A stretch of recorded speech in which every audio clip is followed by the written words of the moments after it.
So me personally, I'm a young adult. I'm in the service, and I have my wife here with me, and we're about to have a kid. So yeah, you see Nala back there. Yeah, so it's gonna be obviously, it's gonna be my first kid. I'm nervous like a normal parent, but one of the biggest things that's things that's weighing on my conscience as I'm about to be a dad, is just the environment I'm raising my kid in. So like I was lucky to be born in a time where it was less, chaotic with all these like gender this, gender that, LGBT, A, B, C, D, whatever you want to call it.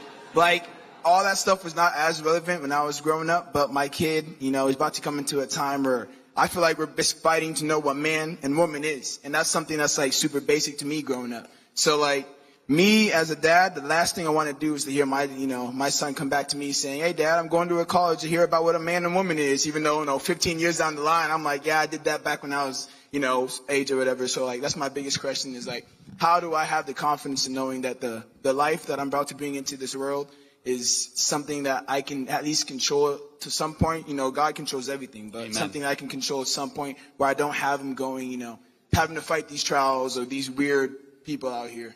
What a great question. Isn't that just terrific? I love that. I'm a new father. We have a 20-month-old, so I'm by no means an expert. But you'll learn that kids spell love Time. And that's one of the most important things that as a father, every minute of time that you can spend is valuable and precious, right? It's not as easy. You might have to, serve and be deployed and all that. It's the most important thing you can do. Remember the scriptures tell us children are a blessing of the Lord, and you are the guardian of that child, right? Which means you must protect that child from outside influences. There are 3 types of people in this world. There are predators, there are infants, and the protectors of infants. You fall into one of those 3 categories. So you're about to welcome an infant into the world.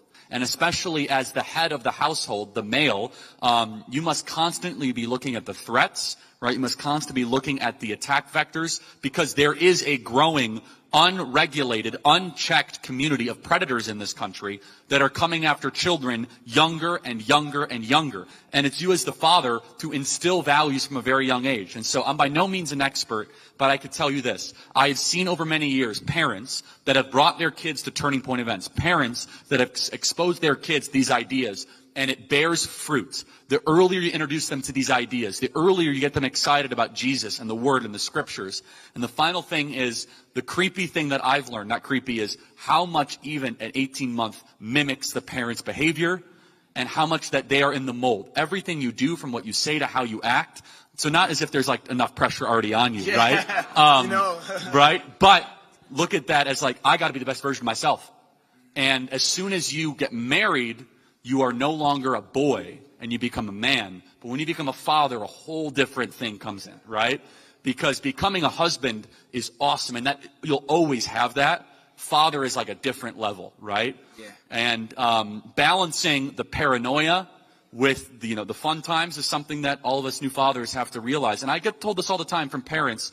I don't know if I would have kept my head if I had to raise a kid in today's America. I get that told all the time. Because it's a different world, but with God, all things are possible. Amen. And God bless you, man. Thank you.